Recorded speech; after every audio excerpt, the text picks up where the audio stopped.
Mga master, sa Senado ay meron pong ipinasa ngayong araw na Senate Bill. Ito pong Bill number 2620. Ito po ay gustong iamenda. Yun pong Universal Health Care Act. Isa po itong batas na siya pong basihan doon sa pag-increase ng contributions ng PhilHealth.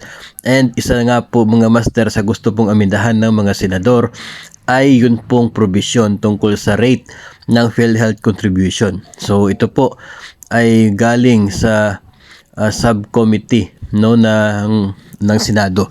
So maraming senador po yung agree dito. Ito po yung kasalukuyan na premium contributions. Kung mapapansin po ninyo, nasa 5% ang premium rate, 2.5 po sa employee at 2.5 sa employer para sa taong 2024 at 2025. At yun po yung end ng contributions sa PhilHealth. 5% po yung ending base po sa kasalukuyan pong batas. And ito po yung gustong amindahan ng mga senador. Ayaw po nila nataasan. Actually, ang gusto po nila mas babaan itong rate ngayon. Na yung 5% ay hindi na po sa 2025 kundi maging sa 2028 na po. Ito po yung kanilang proposal na ngayong 2024 ibalik sa 4% in which 2% sa employee, 2% naman sa employer. So yung income floor, meaning to say, kapag yung sahod mo 10,000, 4%. 4% ng 4% yung contribution from 10,000 to 50,000. So kapag more than 50,000 yung basic pay mo, still at 4%. Kung below 10,000, still at 4% ng 10,000. Okay?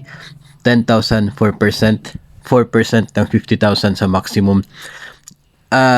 Yun po yung total. 2% sa empleyado, 2% sa employer. Yun po yung gustong gawin ng mga senador para sa taong 2024. Next year, 2025, gusto po nila 4.25%.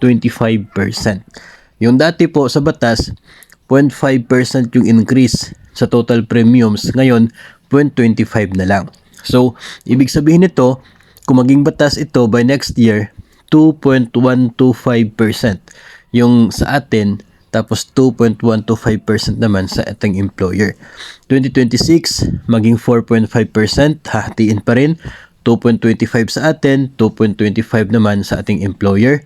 Pagdating ng 2027, maging 4.75%, kalahati sa atin, kalahati sa employer. At pagdating ng 2028, 5% total contribution. That's the time na 2.5 sa atin, 2.5 naman sa employer. Katulad po ng atin pong contribution ngayon, effective 2024 sa kasalukuyan pong batas. So ito ay, if ever man na maging batas po ito, maamindahan yung original po na Universal Healthcare Act. So, expected po natin na bababa yung maging contribution natin sa PhilHealth pagdating po ng effectivity ng batas na ito. If ever na ito po ay makakalusot at maging batas. So, we are looking forward na sana mangyari po yun dahil kapag hindi po yun mangyayari ay we will stick with the current 5% in which 2.5 sa atin, 2.5 naman sa employer maging next year and the next years to come. And hopefully, may isa batas ito para at least bababa ng konti yung ating contribution para po sa PhilHealth.